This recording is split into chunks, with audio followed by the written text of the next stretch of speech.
So we got the VAXEE PB, the VAXEE PA, the Steelseries QcK Heavy, the IKEA pad, and the ZOWIE GSR. Oh, but we got more because there is always one of you guys crying about the missing Artisan Zero. So we got not only one, but we got two Artisan Zeros. We got the new one, which is a slightly smoother Artisan Zero, and this is in X-Soft. Then we got the old rougher version in soft, and then we also have the LethalGamingGear Saturn and the Odin Eclipse. This is basically my VAXEE PB review, but it will be mostly just about comparisons. Before those comparisons, let's go through some details of the VAXEE PB. It's packaged flat and it does come in this massive box, and what's included is this dust cover, which is actually quite nice if you consider traveling a lot with your mousepad, because this will cover the surface and the base of the pad a little bit at least. The base of the pad is made of silicone and it's super nice, especially as it's packaged flat, because it is completely flat on my desk and it does not move at all.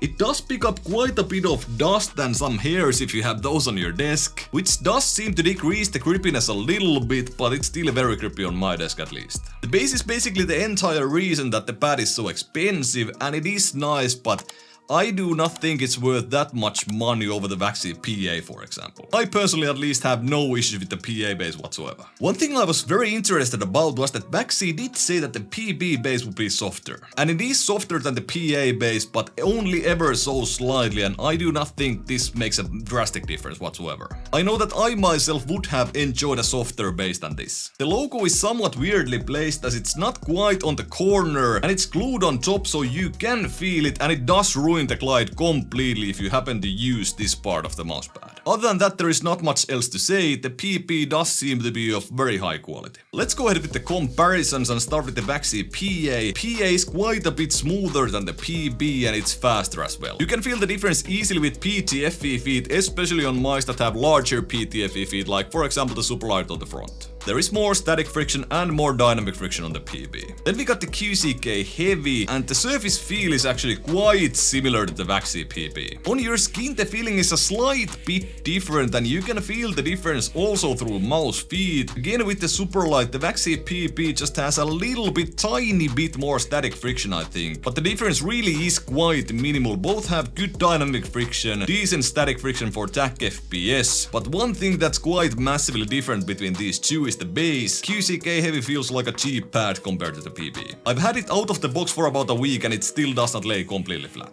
Moving on to IKEA pad, and this has been heavily discussed in my Discord, and it's actually quite similar to the PB. It looks like they have the same exact weave, but the base is different, and that makes the IKEA pad feel a little bit rougher than the PB. The IKEA pad actually costs 10 euros at the moment, and the VAXEE PB costs about 50 euros plus shipping, which ends up being something like 65 euros, so the price difference is pretty massive. But to me the IKEA pad just feels quite OEM, which is of course okay as the pad is priced so low. You should not expect anything that special on this price, but what you get is a very good mousepad. I enjoy the slightly smoother PB myself, but when we consider the price difference, it's impossible for me to say that these are of equal value. Essentially all mousepads are OEM to some extent, and this might be the best and the cheapest OEM pad I've tried. Lastly we have the ZOWIE GSR, and this might be the most interesting one for you old school CS players. The GSR feels quite a bit slower than the PB. The PB is still easy to stop and it still has that static friction, but with the GSR you have more static friction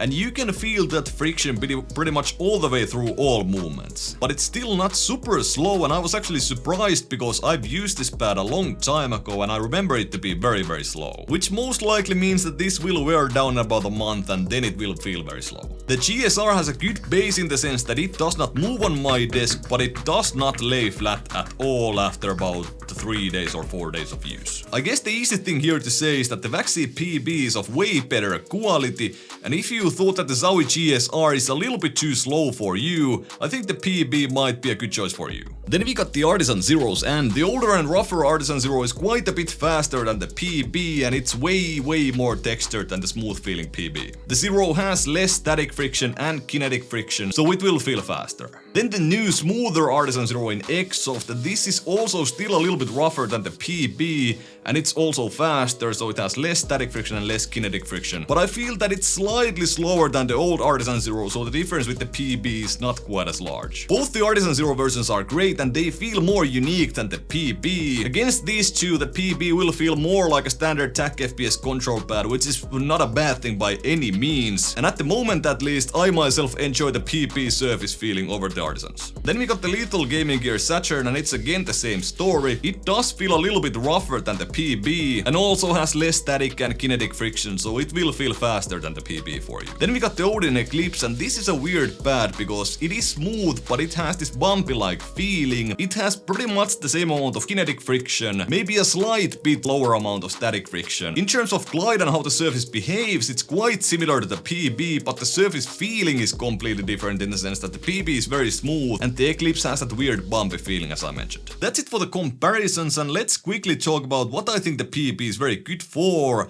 And do I actually think that is it worth the money? Well, I think with this surface the PB is very good for TAC FPS and for tracking heavy games as well. It's not too slow, but it still has that friction, so it's easy to do precise tracking and precise flick shots with this mousepad. It works surprisingly well for games like Apex and Quake, and very good of course for games like CSGO and Valorant. I personally enjoy this mousepad a lot in CSGO, but I will have to say that at this price, I don't think it's worth your money. What VAXEE should do is basically release the PA without the heat treatment, which means that it would have the PA base and the PB surface. That would essentially make the PA2 or whatever they would want to call it feel like the PB, but with the PA base and the PA price. So in my personal opinion, it would be better for most consumers, and it also is easier to make, so it's easier to keep in stock. At this point, the PB is more expensive for me than Artisan pads from Max Gaming. And although I think the silicone base is nice and grippy, I don't think it's as good as Artisan bases, and I would like it to be softer than it is currently. And I never had any issues myself with the PA base, so what it ends up meaning is that I'm paying more money for pretty much no benefit in my case at least. I definitely enjoy the PB quite a bit. One definite mistake is placing the logo so far up from the corner of the mousepad. But that's pretty much it for this one. If you enjoyed the video, hit the like button. If you enjoy my content, hit that subscribe button, and see you in the next one.